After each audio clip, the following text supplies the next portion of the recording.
Kia ora koutou katoa, nau mai hara mai ki te ao Hākinakina, your sports show right here on your Tribal Pulse, Te Kore Mako 94.8 FM and 98.4 FM. Well, he is a Taranaki-based police officer and Māori and iwi liaison coordinator who co-founded Te Hapai Hoe, a Waka Ama program designed to support and uplift vulnerable rangatahi through cultural connection and practical life skills. He has a deep love for the moana and for the sport of Waka Ama, and we're very blessed to have him on our show this week. No mai, hara mai, Brad Huntley. Kia ora, my bro, how are we? I'm good, thanks, Caps. Tēnā koe. Hey, awesome to have you on the show, man. Really excited about having a kōrero with you, brother. Really looking forward to this one. But hey, before we get started, ko wai koe, no he koe, just a little bit about yourself and where you're from. Oh, yeah, tēnā koe, Caps, o tira ki a koutou. E whakarongo mai ana. Ko wai tēnei, e mokopuna tēnei o te maunga tito hea, engari I tipu ake au I rero I te maru o piripiri maunga ki te tauihi o te waka Māori a hau. He uri tēnei no Taranaki, no ngā iwi o te kāinga nei. Engari I heki atu o ku tūpuna I taua wā, I whai te tohora, I taua wā I pakanga ne. So I neke e nuku o ku tūpuna ki titi atu wāhi, ko titihi, ko te moana rau kawa. E noho rātou ki te motu o Arapaua, e no rātou tonu o ku whānau. So, ko te hononga ki reira he taura here I Wainganui a Taranaki me te tauihu.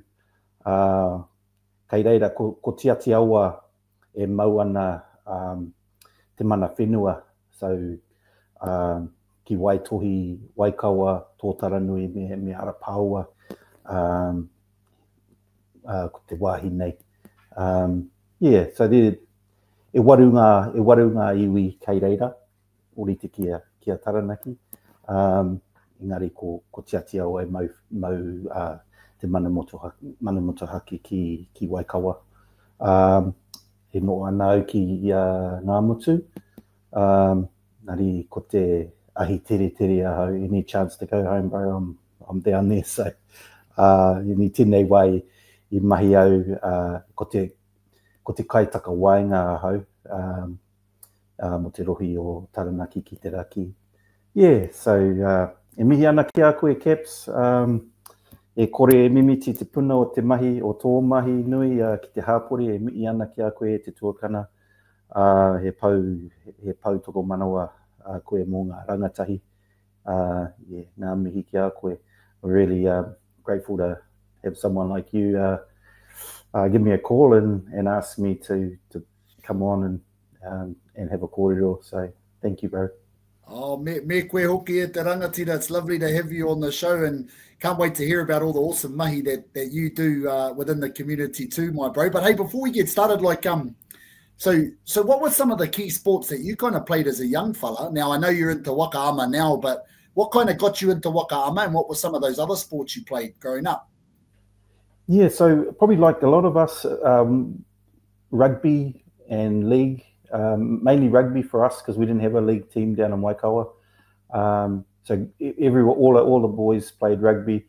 And if we weren't playing rugby during the summer, we'd go and do rowing. So rowing was, we have a club down there called Arapaua, which is named after our motu. Arapaua meaning the pathway that kupe took, and the paua is a word for patu or to strike. So that's where the wheke or muturangi was slayed, and that island holds that name when kupe came down there and slayed that wheke. So we rowed for Arapaua Māori Rowing Club during the summer months, and in the winter we played rugby. So my whole life was spent playing rugby, and it wasn't until we got a bit older and I still remember finishing up rugby and thinking, oh man, what am I going to do now? I was a little bit lost actually. So, but Te Wānanga o Aotearoa had brought some waka down to Waka Ama, and they were doing navigation courses and Waka Ama courses down there. And so I just jumped in. And thought, oh, this is cool. This is cool. And from there, so I think it was about 2003. From there on, I just fell in love with it and haven't stopped.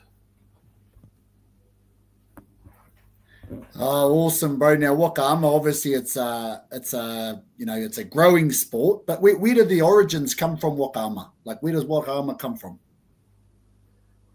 So, from my understanding, it's throughout the Pacific. And if you go, we've just come back from Tahiti, and to me, that's kind of where our origins of waka come from, and it's spread throughout the Pacific. You go any island within the Pacific, and there are waka everywhere. And obviously our tupuna came from Raiatea and Tapua Mātea and those places. So branching out in the Waka Haurua. So there's more than just Waka Ama. There's all those other forms of waka that exist that we've probably only in the last 30 to 40 years been reintroduced to. And that's probably one of the areas that I love most about our Waka Ama community, is that we're all sort of starting to learn all the history behind it, and why so many of our whānau, our people, are really interested in waka. It's just something that comes naturally, and I've seen that many times where we have our kids come down and never ever paddled before, and they get out there and it's like, are you sure you haven't paddled before? Because they just pick it up very, very quickly, and it's almost like it's in their part, it's in them. It's part of their DNA. So yeah, that's a cool part of our sport. Ah, that's beautiful. That's beautiful. Now, is Waka Ama quite big here in Taranaki? What club are you a part of, and how well is it supported and followed here? Yeah, so I belong to Otai Kōkako, which is the first club that was set up here by some of the OGs. Who was in there? Gee, a lot of the original founding members of that club, like Howie, Matua Howie Tamati, and I think Anaru Marshall was there, Hayden Wano. I think there were lots. Rangi Skipper, I think they were all involved in that club's formation back in the day. And now there's a new group, Tare Ruakere, Tare and Tam. A whole lot of people that are involved that are growing the sport here. And then we've also got the Taranaki Outrigger Canoe Club, who Nathan Tuta is part of that club, and others. So we've got two good clubs that are there, and that really want to grow the sport. So when I started with Otai Kōkako, there were a few people paddling, but we weren't really doing a lot of racing and things like that. It was more just, let's just get out and enjoy being in the taiao, being in the moana, and enjoy the whole cultural side of it. But as things have grown and progressed, there's a lot more racing happening now, and a lot of regattas all over the country that teams are going to, and so it's grown hugely. We're probably still one of the smaller areas in the North Island. So you've got places like Gisborne and up the far north.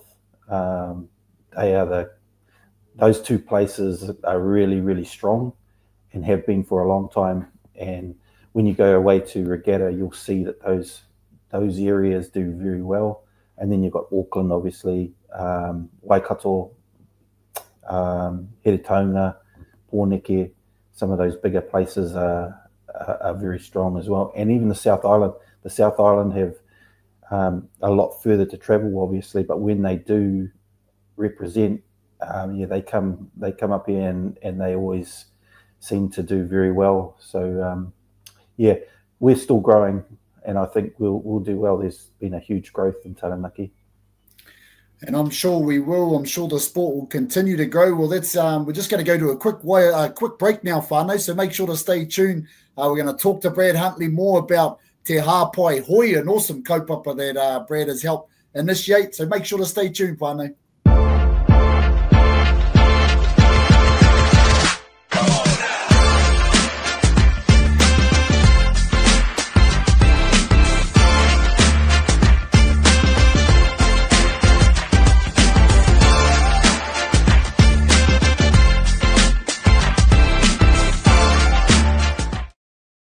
Welcome back, whānau. Welcome back to Te Ao Hākinakina, your sports show right here on your Tribal Pulse, Te Kore Mako o Taranaki, 94.8 FM and 98.4 FM. We're here with Brad Huntley, who's given us an awesome kōrero and whakapapa of Waka Ama. Now, when we think of Waka Ama, Brad, what do you think? What do you think makes it such a powerful vessel for healing and transformation? Yeah, so I said earlier, it's a great sport. But Waka Ama is actually much more than that. And I think in its inception, it came to Aotearoa as something that was reintroduced back to us. So it's been missing for a long, long time. And I think for me, the sporting part of it is really cool, like the competition. I love competition, but there's so much more to it. If you think back about to our people and why they used waka, the sporting part of it is actually tiny. The main reason we used waka was obviously for transport and to kohi kaimoana and hiika, so fishing and diving and all those sorts of things. So that's a massive part of it, and a lot of people that I've seen throughout the Pacific that paddle just paddle to paddle. They're not actually in it to go and win a gold medal. They're in it to for their well-being, and probably one of the big reasons why Te Hapai Hoe is what it is. We're not a club. We're not competing with anyone. It's a place to reconnect. So that's why I love waka so much, bro. I love that.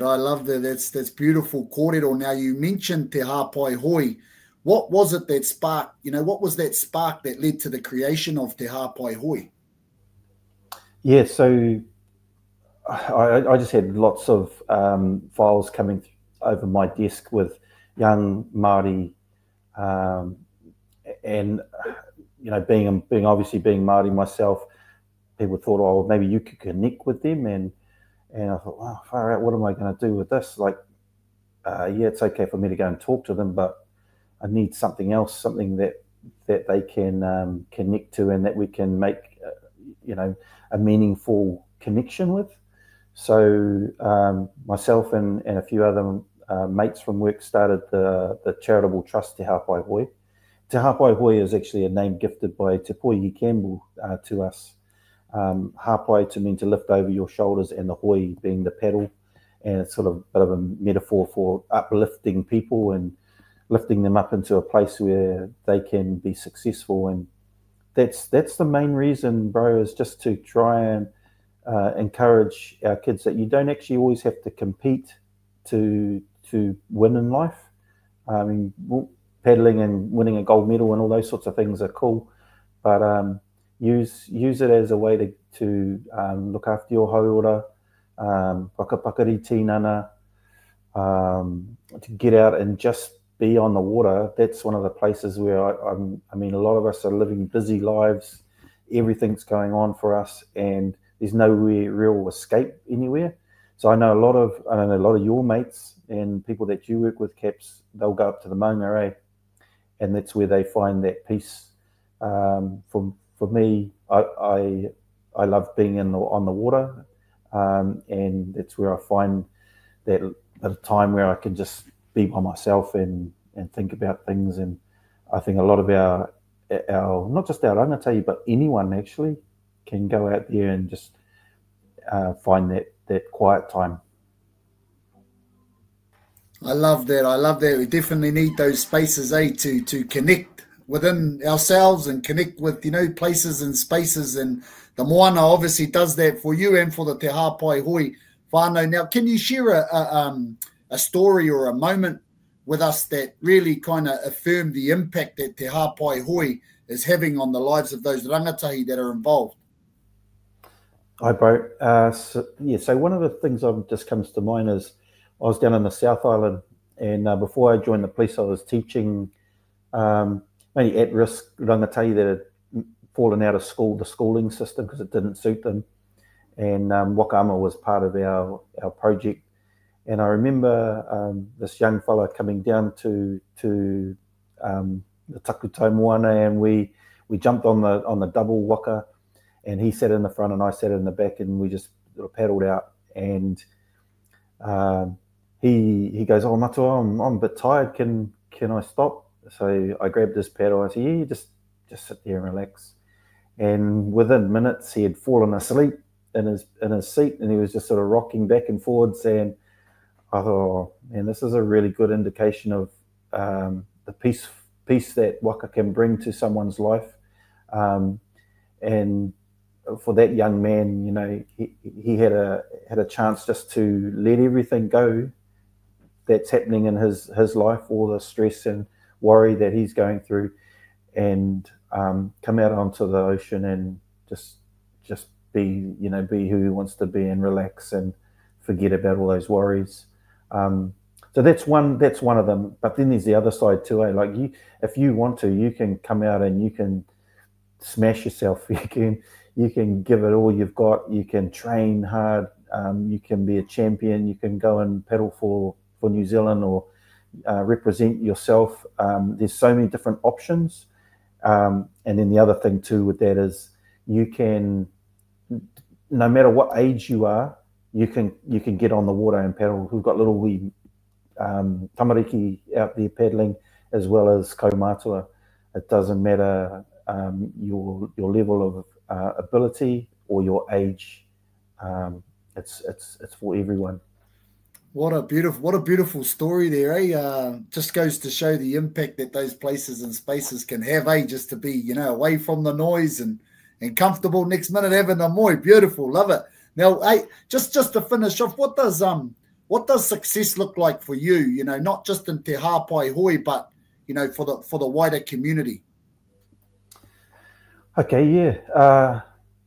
So we went around. Here's an example. So we went away with I paddled for another team down in the South Island as well called Te Waka Pounamu.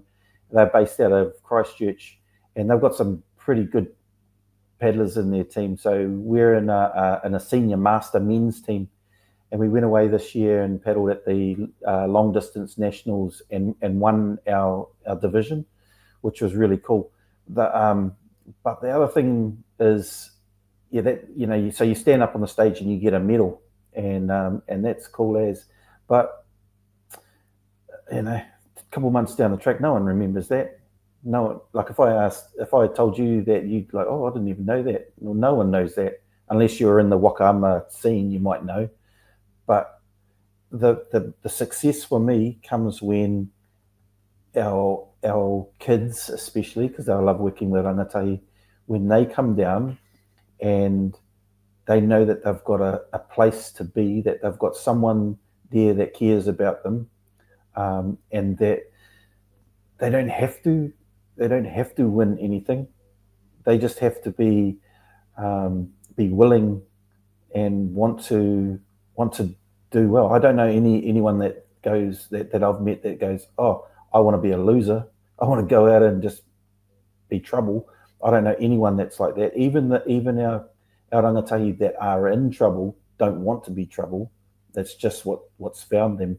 And so when you change that whakaaro with them and say, "Hey, you've got a space here where we've got these waka here, and there's people that want to paddle with you and want to take you out, and whether it's out there doing some training, whether it's out there and we go for a fish, whether it's we just go out there and relax and cruise around, whatever you want to do, we'll go and do it." And then they find that for me is the most successful part of it. I've always said that you don't have to be a champion paddler, you just become a champion person. and whatever that looks like to you, then that's what we'll make it. Beautiful, beautiful. Pai tō kōrero e te rangatira. Absolutely love the kōrero that you've shared with us on the show. Some amazing stories there, and what a wicked journey Te Hapai Hoe is, and the community of Waka Ama, and what they continue to do for our community here in Taranaki and abroad. Thank you for all that you do, Matua. You're an amazing role model within our community and for our rangatahi, and it's an absolute pleasure to see all the amazing work that you do, and thanks for coming on the show. Oh, ngā mihi, Caps. Thanks, bro.